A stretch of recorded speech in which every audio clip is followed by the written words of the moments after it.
What's up, degenerates? Mad Merrigan here for the #1 tipping service on the planet, Colbert Sports. Right, degenerates, fellow degenerates, whoever you are. The 26th is like it's just like the fix for any for any man that really loves to take on the bookies. Right, I hope I didn't make any boo-boos, but anyway, I've been going through the cards up and down. I'm after coming up with a treble I want to give you. Hopefully we could kick them in the nuts with this one. I know it's hard to get one winner, but I really feel like these three are definitely very interesting. They're short enough. Well, one of them's 2-1, one is 4-6, and one is 4-5.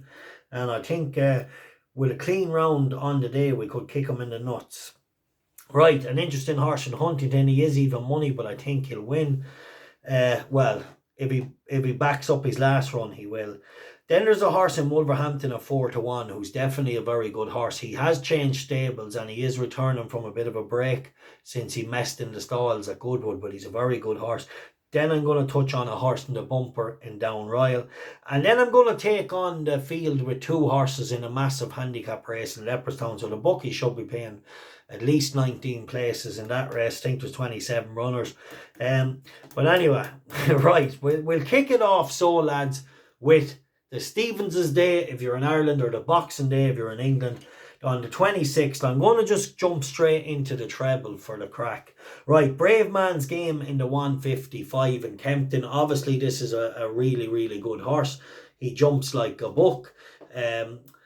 Paul Nicholls loves him. I think his main target is the King George next year. However, he takes on a very good horse in a high senior here. But I really hope Harry Cobden puts a high senior to the test, because Harry's horse, Bravemasgame, is very knacky for a big horse, very nimble on his feet, very well balanced at the jump, where a high senior is still not the finished article. He's learning. He jumped well in Newbury, but he bossed that race.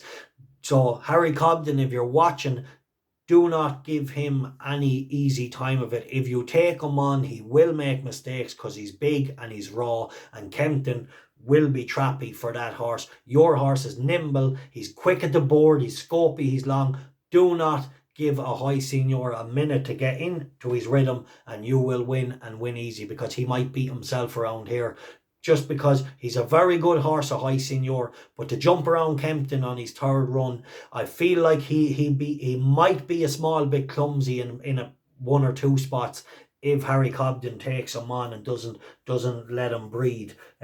Don't let him get any confidence, because he's a very good horse, and if he gets into a rhythm, then you have a big danger. Right, Bravemasgame 4-5. That's the first one in the treble. In the 110 in Leopardstown, Fil Dor needs no introduction. Really fancy him for the Triumph Hurdle, and I expect him to win this, and win this well. I think the stiff track of Leopardstown is really going to suit him, and I think we're going to see a breakout performance. And I can see him really asserting up that stiff on his way to the last and after the last. I can see a big performance from Fil Dor.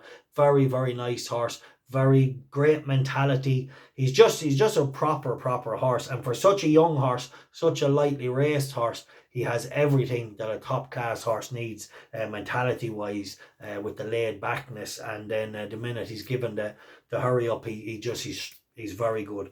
Right, and then I'm going to go with the Christie horse in the Hunters chasing Down Royal. Is it the Vaucelet, or however you pronounce him? Anyway, Barry O'Neill rides this horse. He's by authorised. He was very good the last day. He's only a 6-year-old. He's very progressive. He's in the 303 at Down Royal.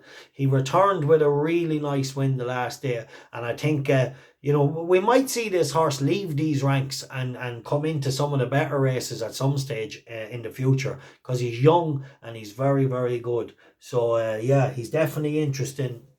And I seen the trainer doing an interview. He couldn't stop talking about the horse, and rightly so. Could be anything. So that's our treble. In the 110 at Leopardstown, Fil Dor. Bravemasgame in the 155. Let him on, Cobden.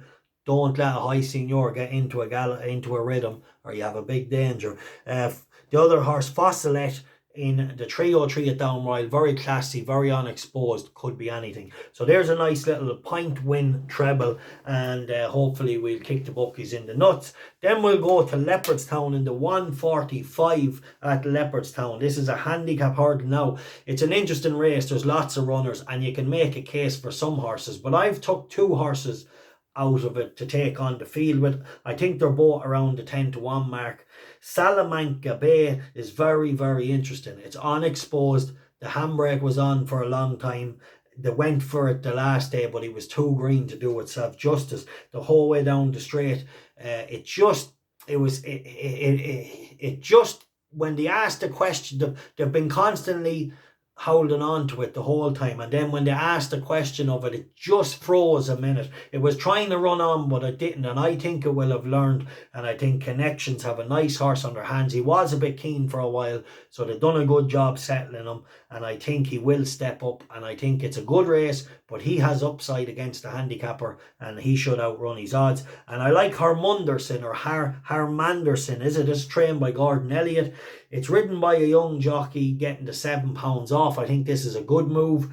Now, chalk and cheese. This horse last year, very disappointing. He's only run this year, looks a different horse. The way he hit the line, I think he's off a mark of 130 top weight, so we get the £7 off. A mark of 123 for a horse that looks like he's turned a massive corner on that one run. I really like the way this horse hit the line. The horse that finished second came out and won again since. So Hamunderson, or Hamunderson, however you pronounce it, and Salamanca Bay, the bookies will be paying lots of places. So back the 2 of them each way against the field. They're nice prices, and yeah, you get a nice 10-1 each. So there's room to make a great profit even if the 2 of them placed, you know.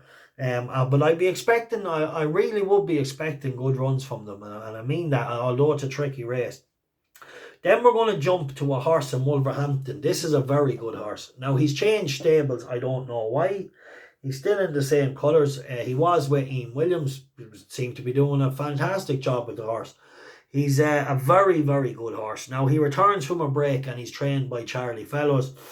And if this horse is right and ready, I think he'd win this, and I think he'd win it well. But, however, he's returning from a break under a different trainer. But I'm just going to chance him a point win. That Ejtilaab is a very, very good horse. And, you know, if he's ready, he'll win. That's what I think. But if he's weak in the market and maybe there's bigger targets down the line, the horse could travel international or something. You don't know where he could go, but he's a very good horse. Right. Then in the bumper, I'm going to go a point each way on Apollo 10. This is trained by Arthur Moore. I thought it ran well last spring. And I just think Arthur Moore's horses are known to step up in time and develop. And I think if this horse steps up with Noel McFarland on it, is it Noel McFarland? Or, excuse me if I got it wrong, but definitely an interesting runner, and I'll go a point each way at 4-1 in the 335. And then in the let's talk about the King George for a minute. I think Asterion Phalange is interesting. I think that everything's made for him. The 3 mile, will he get it? Likely he will. Very classy horse. I'm sure he'll travel very easy around here. Then you have the Gold Cup hero. You have Clan des Abo. Looked in great form on the telly the other day. I was watching the thing about him schooling.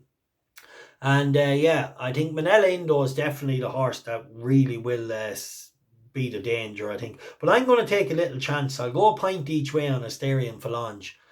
Just for a bit of a sport. I think he's a grand bet at around 6-1, 11-2. I just think this is all made for him if he doesn't do anything stupid. But he will have the class to take a toe, like just take his time there, 5th or 6th. Let Bryony there flat to the mat on Frolon. Let something else then go at her. And I think Brian Cooper will be sneaking home. And if he can see out the trip, I wouldn't be surprised if he ran a big one. I do think Henry de Bromhead's horse, definitely, if he can get into a rhythm round here. But I'm just going to take a chance that Asterion Phalange might be able to pick up some pieces if he can just get into a rhythm with his jumping. He'll have no problem holding any position he wants. But I'd like to see him drop in and just ride him and see what happens.